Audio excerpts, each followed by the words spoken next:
भूल चूक माफ। एक छोटी सी बस्ती थी, गंगा के किनारे बिछी, जहां पेड़ों की छाया में मकान आपस में चिप चिप कर खड़े थे, जैसे एक दूसरे से राज बांट रहे हों। इस बस्ती का नाम था शिवपुर, और यहाँ के लोगों के दिल इतने साफ थे कि गंगा का पानी भी शर्मा जाए। यहाँ के लोग खेती किसानी, छोटी मोटी दुकान और आपस के रिश्तों के सहारे जीवन काट रहे थे। पर हर इंसान के दिल में एक कहानी छुपी होती है, और शिवपुर के इस छोटे से संसार में भी एक ऐसी कहानी थी जो दिल को छू जाती थी। कहानी रामू और शांति की, जिन्होंने अपनी भूलों के साए में जीवन के सच को ढूंढा। रामू एक सीधा सादा किसान था, उम्र लगभग 30 साल, जिसका चेहरा सूरज की तपिश और मेहनत के पसीने से चमकता था। उसके हाथों में गोधन की मेहनत थी और दिल में अपने परिवार के लिए एक अनोखा प्यार।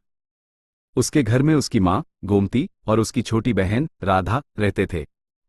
रामू का बाप जगन्नाथ 20 साल पहले एक बीमारी के हाथों चल बसा था, और तब से रामू ही घर का सहारा था।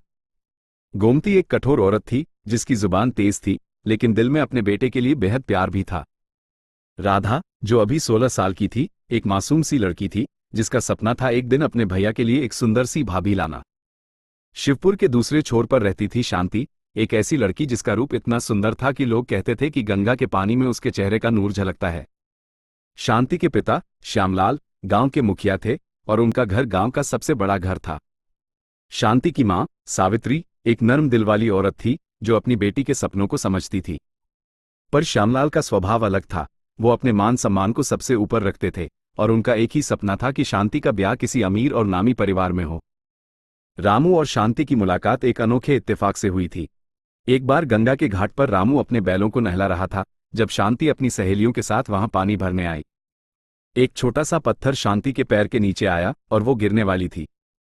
रामू ने झट से उसका हाथ पकड़ लिया और उसकी आंखों में एक अजीब सी चमक देखी। शांति ने शर्माते हुए शुक्रिया कहा, और रामू के दिल में एक अजीब सी हलचल हुई। उस दिन के बाद दोनों के दिल में एक दूसरे के लिए कुछ अलग सा एहसास जगने लगा। दोनों अक्सर छुप छुप कर मिलने लगे, कभी गंगा के किनारे, कभी खेतों के बीच, कभी गांव के पुराने मंदिर के पीछे। रामू शांति को अपने सपने बताता, एक छोटा सा घर जिसमें वो अपने परिवार के साथ खुशी से रहे। शांति उसकी बातों को बड़े प्यार से सुनती और अपने दिल के राज भी उसके साथ बांटती। वो कहती, रामू, मुझे अमीरी नहीं चाहिए, मुझे बस एक ऐसा जीवन चाहिए जहां दिल से दिल तक बात हो। रामू उसकी बातों पर मुस्कुराता और उसके हाथों को अपने हाथों में लेकर कहता, शांति, मैं तुझे वो खुशी दूंगा, चाहे दुनिया मुझे कुछ भी कहे। पर दुनिया कहाँ इतनी आसान थी। शांति के पिता श्यामलाल को जब रामू और शांति के रिश्ते की भनक लगी, तो उनका गुस्सा 7वें आसमान पर चढ़ गया। एक दिन उन्होंने शांति को घर में बांध कर दिया और चिल्लाकर कहा, एक मजदूर के साथ रिश्ता? यह मेरा अपमान है, तेरा ब्याह मैं किसी बड़े घर में करूंगा, और यह बात यहीं खत्म। शांति रोती रही, पर उसके आंसू श्यामलाल के दिल को न पिघला सके। रामू को भी गांव के लोगों ने ताने मारने शुरू कर दिए। देखो, किसान का लड़का मुखिया की बेटी पर डोरे डाल रहा है, हद है बेशर्मी की। रामू चुपचाप सुनता, पर उसका दिल टूट रहा था। गोमती को भी जब ये बात पता चली, तो वो रामू पर भड़क पड़ी। तूने मेरी नाक कटा दी, रामू।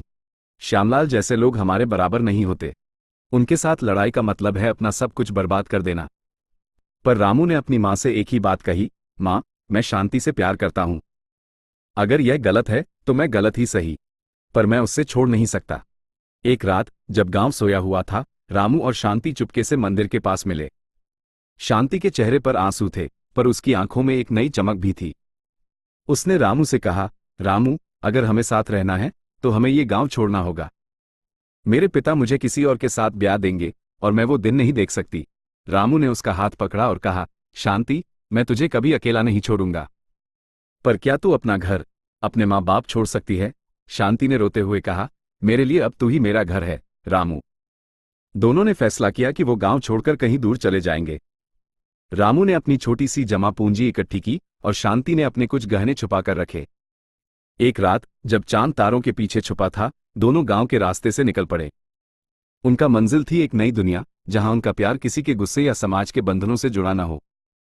पर किस्मत को कुछ और ही मंजूर था।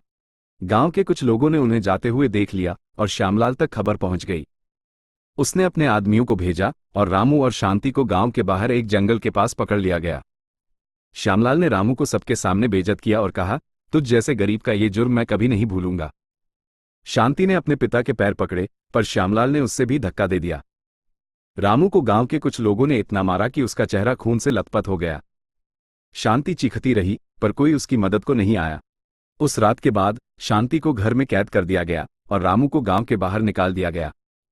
गोमती ने भी रामू को घर से निकाल दिया, कहते हुए कि उसने परिवार की इज्जत मिट्टी में मिला दी। रामू अकेला, टूटा हुआ, एक छोटे से शहर में चला गया, जहां उसने एक छोटी सी दुकान में काम शुरू किया।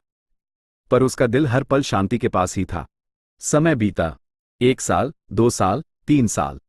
रामू शहर में अपनी छोटी सी दुनिया बसा रहा था, पर उसका दिल अभी शिवपुर में अटका था।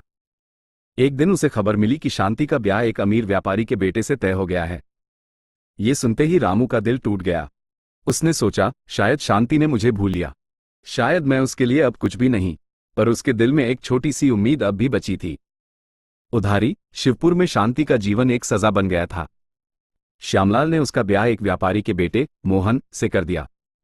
मोहन एक अच्छा इंसान था, पर उसका दिल शांति के लिए कभी न पिघला। वो अपने व्यापार में इतना डूबा रहता था कि शांति के लिए उसके पास वक्त ही न था। शांति घर के काम में डूबी रहती, पर उसका मन रामू के यादों में खोया रहता। कभी कभी वो गंगा के किनारे जाती और वहां बैठकर रोती, सोचती कि क्या उसकी भूल थी जो उसने रामू से प्यार किया। एक दिन शांति को खबर मिली कि रामू शहर में एक छोटी सी दुकान चला रहा है।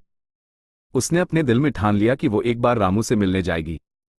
मोहन के शहर जाने के एक मौके पर शांति चुपके से शहर पहुंच गई। वहां उसने रामू की दुकान ढूंढी, और जब उसने रामू को देखा तो उसके आंसू रुक न सके। रामू भी शांति को देखकर दंग रह गया। दोनों के दिल में एक दूसरे के लिए वही पुराना प्यार था, पर अब दोनों के बीच एक अनजान सी दीवार थी। शांति ने रोते हुए कहा, रामू, मैंने तुझे कभी नहीं भूला, पर मैं अब किसी और की पत्नी हूं। क्या तू मुझे माफ कर सकता है? रामू ने उसकी आंखों में देखा और कहा, शांति, प्यार में भूल नहीं होती। जो हुआ वो किस्मत का लिखा था। मैं तुझे हमेशा प्यार करूंगा, पर अब तेरा घर कहीं और है। जा, अपना जीवन जी, और मुझे अपने दिल में एक छोटी सी जगह दे दे। शांति वापस अपने घर लौट आई, पर उसके दिल में एक सुकून था। उसने मोहन के साथ अपना जीवन नए सिरे से शुरू किया, और धीरे धीरे उसने अपने पति के दिल में भी जगह बना ली। रामू ने भी अपनी जिंदगी को नए रंग दिए। उसने अपनी दुकान को बड़ा किया, और एक दिन उसने अपनी माँ और बहन को वापस अपने पास बुला लिया। गोमती ने भी अपने बेटे को माफ कर दिया और राधा के लिए एक अच्छा सा वर ढूंढा। समय के साथ शिवपुर के लोग भी रामू और शांति की कहानी भूल गए। पर गंगा के किनारे, जहां रामू और शांति की मुलाकातें होती थी, वहां की हवा अब भी उनके प्यार की कहानी सुनाती थी। एक दिन जब रामू अपने गांव लौटा, तो उसने शांति को गंगा के घाट पर देखा। दोनों एक दूसरे को देखा, मुस्कुराए और बिना कुछ कहे आगे बढ़ गए। उनके दिल में एक ही बात थी, भूल चूक माफ। इस तरह रामू और शांति की कहानी एक ऐसी मिसाल बन गई जो ये बताती है कि प्यार में हार नहीं होती, बस कभी कभी जिंदगी के रास्ते अलग हो जाते हैं। पर जो दिल से दिल तक जाती है, वो कहानी कभी खत्म नहीं होती।